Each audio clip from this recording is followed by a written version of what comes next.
लीला तो केवल मालिक ही करता है।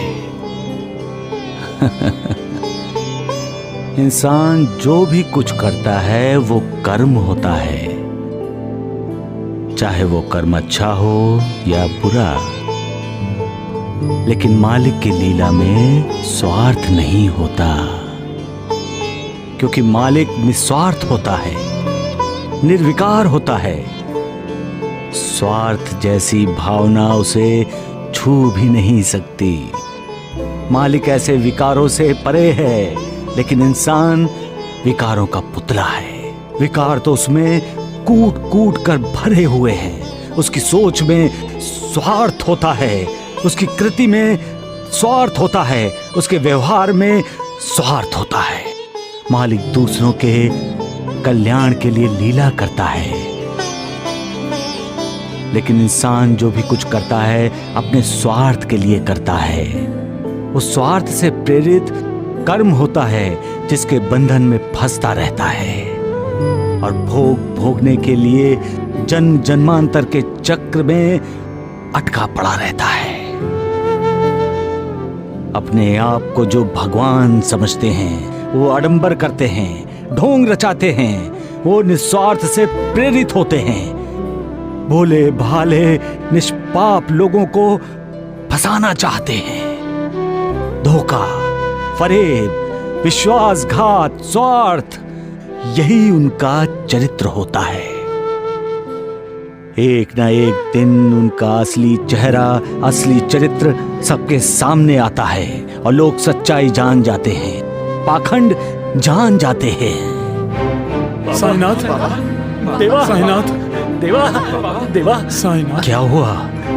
तुम लोग इतना शोर क्यों मचा रहे हो? हाँ? साईनाथ, नाना साहब चांदोरकर आए हैं। बाबा, वैद्य जी ने नाना साहब को पत्थर मारकर घायल कर दिया है।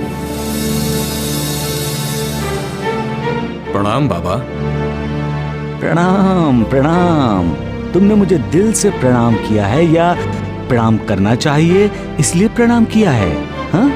ये आप कैसी बातें कर रहे हैं बाबा? तुमने ही ऐसा करने के लिए मजबूर किया है मुझे।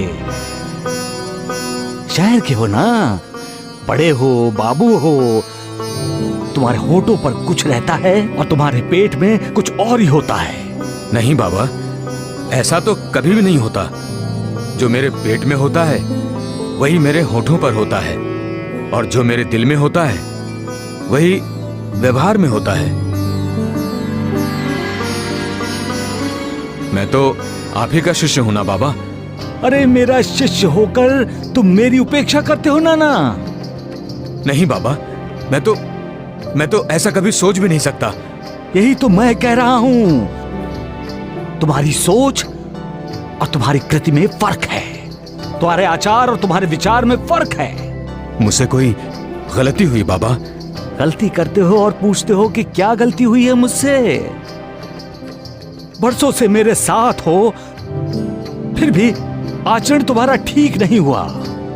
बाबा, मेरी दी हुई शिक्षा पर अमल नहीं करते हो। मेरे दिए हुए संस्कार भूल जाते हो तुम। तुमने मुझे बहुत निराश किया है नाना, बहुत निराश किया है। बाबा, तुमने मुझे सिर्फ क्रोध दिया है। जब तुम्हारे जैसे मेरे शिष्य गलत आचरण करते हैं तो मुझे बहुत दुख होता है नाना, बहुत दुख होता है। ऐसा लगता है जैसे मेरे वर्षों की तपस्या विफल हो गई है। ऐसा नहीं है बाबा। देवा, परंतु नाना साहब के किस आचरण से आपको दुख हुआ है, ये तो बताइए। कोपर गांव से शिरडी तुम कैसे आए हो नाना? हाँ? मेरी बात मानिए, हम यहीं से श्री दत्तात्रेय को भक्ति भाव से प्रणाम करते हैं और शिरडी चलते हैं। वापसी में हम दत्तात्रेय के दर्शन करेंगे ही। मुझसे बहुत बड़ी भूल हो गई बाबा, बहुत बड़ी भूल। जब भी कोपर गांव से मैं आता था शिरडी की तरफ, तो हमेशा गोदावरी नदी के किनारे दत्त मंदिर में श्री दत्तात्रेय की पूजा करने के पश्चात शिरडी आता था। परंतु इस बार मैं श्री दत्तात्रेय की पूजा नहीं की बाबा। मैं भूल गया पूजा करना बाबा। मुझसे बहुत बड़ी भूल हो गई बाबा। मुझसे इतना बड़ा अपराध हो गया बाबा, मुझे क्षमा कर दीजिए। मुझे क्षमा कर दीजिए बाबा, मुझे क्षमा कर दीजिए। ईश्वरीय शक्ति की उपेक्षा कोई कैसे कर सकता है? कोई ये मानकर कैसे चल सकता है कि वो कुछ भी करेगा तो मालिक उसे माफ कर देगा? हाँ? आप जो सजा देंगे वो मैं भुगत लूंगा। सजा तो तुम्हें मिल चुकी है। वो योगाभ्यासी कहाँ है? उनको मुझसे भी ज्यादा चोट लगी है बाबा। डॉक्टर परमानंद उन्हीं के साथ धर्मशाला में है।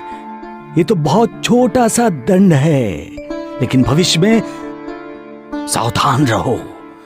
गलत आचरण से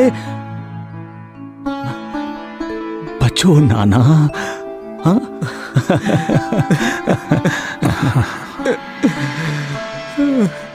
श्री सच्चिदानंद सद्गुरु साईनाथ महाराज की जय। साईनाथ महाराज की जय।